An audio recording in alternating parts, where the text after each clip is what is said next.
Your time is limited, so don't waste it living someone else's life. If you live each day as it was your last, someday you'll most certainly be right. The only way to do great work is to love what you do. If you haven't found it yet, keep looking. Don't settle. The people who are crazy enough to think they can change the world are the ones who do. You can't connect the dots looking forward, you can only connect them looking backwards. So you have to trust that the dots will somehow connect in your future. My favorite things in life: don't cast any money. It's really clear that the most precious resource we all have is time. Being the richest man in the cemetery doesn't matter to me. Going to bed at night, saying we've done something wonderful, that's what matters to me. Don't lose faith. I'm convinced that the only thing that kept me going was that I loved what I did.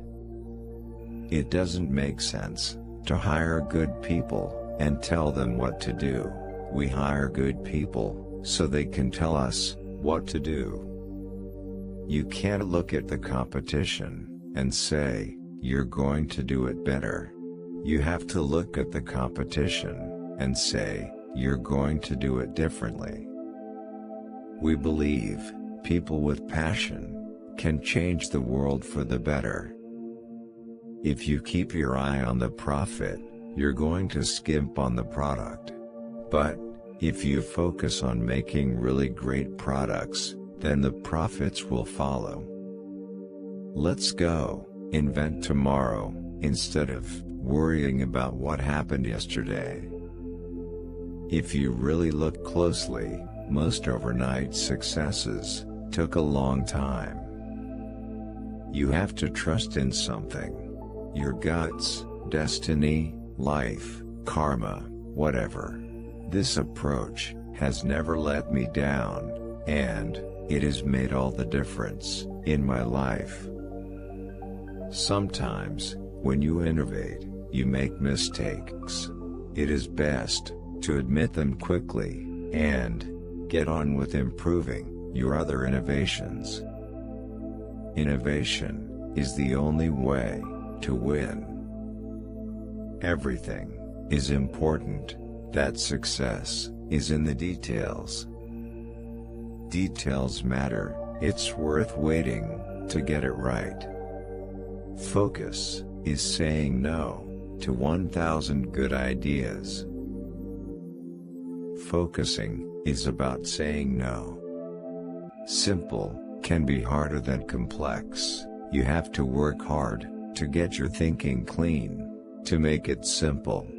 But it's worth it in the end, because once you get there, you can move mountains.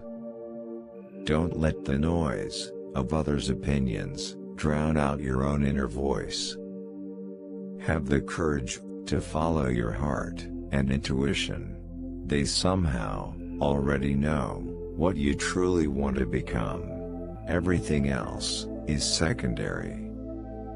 Death is the destination we all share. No one has ever escaped it. And that is as it should be, because death is very likely the single best invention of life. If you're not passionate enough from the start, you'll never stick it out. Stay hungry. Stay foolish. Think different. Stephen Paul Jobs was born on February 24, 1955.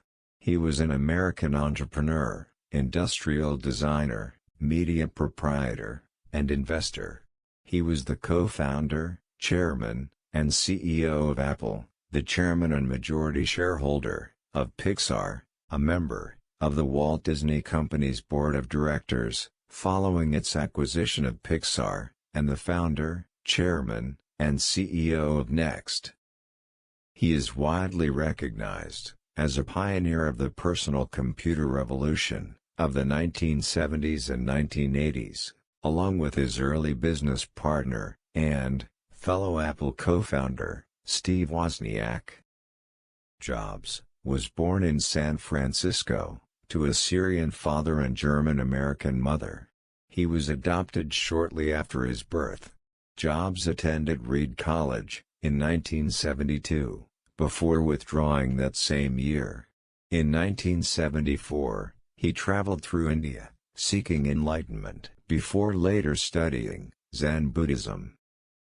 He and Wozniak co-founded Apple in 1976, to sell Wozniak's Apple I personal computer. Together the duo gained fame and wealth a year later with production and sale of the Apple II, one of the first highly successful mass-produced microcomputers. In 1985, Jobs was forced out of Apple after a long power struggle with the company's board and its CEO, John Sculley. The new company was Pixar, which produced the first 3D computer animated feature film, Toy Story 1995, and went on to become a major animation studio, producing over 25 films since. In 1997, Jobs returned to Apple as CEO after the company's acquisition of Next. He was largely responsible for reviving Apple, which was on the verge of bankruptcy. In 2003, Jobs was diagnosed with a pancreatic neuroendocrine tumor. He died of respiratory arrest related to the tumor on October 5, 2011, at the age of 56, at his Palo Alto, California home, around 3 p.m.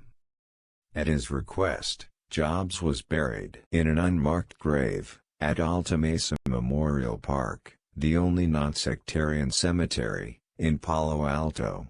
California Governor Jerry Brown declared Sunday, October 16, 2011, to be Steve Jobs Day. He was posthumously awarded the Presidential Medal of Freedom.